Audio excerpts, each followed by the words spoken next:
The role I play in A Little Chaos, Sabine is the name of her. She was a very unique person because she exists very much in a man's world, and that was something about her that I really admired, and I almost felt proud to represent that in playing her.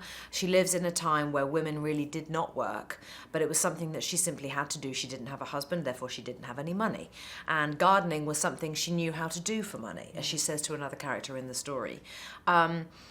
And she's very brave. She's very avant-garde in the way that she thinks, really bohemian, extremely creative, and she does turn the tables. The men in this story really just think that she's a joke. They think she's a laughingstock initially. They have no respect for her whatsoever, and little by little she gradually turns them around, and they all are on her side in the end and support her and admire her, as did I in playing her. So it was really wonderful for me to play someone like that who was quite determined and passionate, but at the same time really very kind and honest and positive. You know, there was a freshness about Sabine that was really quite unique, I felt, and I really enjoyed all of those sides of her.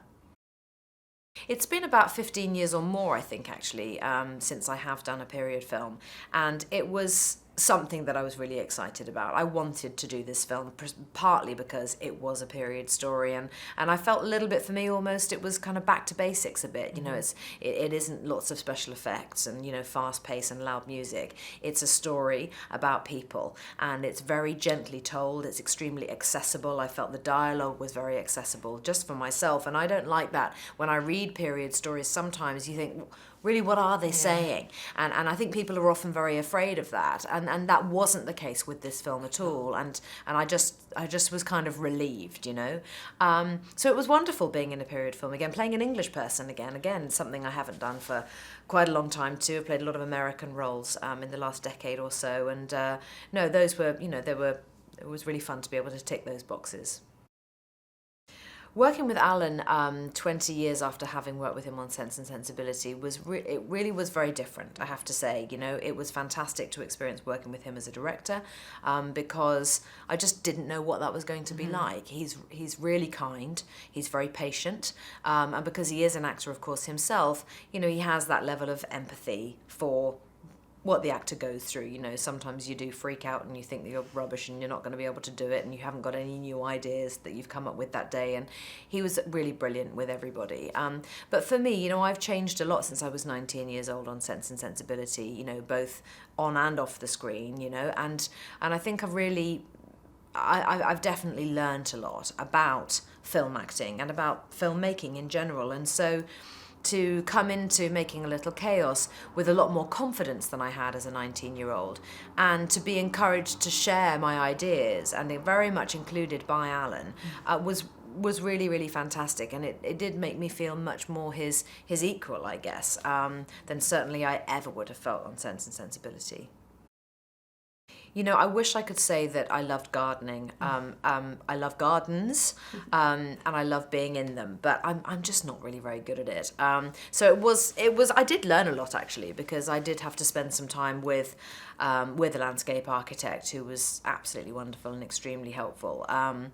So yeah, I learned as much as I could. You know, you've got to make it look as convincing as you can. And it did inspire me, actually, to go home and, you know, take my little herbs out of their little pot and really plant them in the garden. And, you know, luckily they've flourished and I cook with them every day. In fact, it's a little bit of a jungle at the moment, but I'm still not really much of a gardener, sorry to say.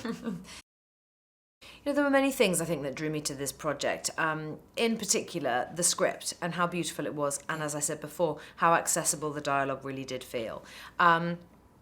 And I just wanted to be a part of something that felt like a bit of a breath of fresh air. You know, it was just like, you know, these lovely characters in a really very beautiful, honest story, beautifully written script, working with great actors, you know. I mean, that is the actor's dream. And with a director like Alan Rickman, it was just tremendously exciting for me, and we really had a lot of fun. Plus, it was a British film. I haven't worked in the UK for a long time, and, you know, it didn't disappoint. It rained, it was muddy, you know, we had to scramble, we had to rally, we had a lot to shoot in each day, lots of great fun people who were, you know, very supportive and, you know, up for it, and it was a really great experience.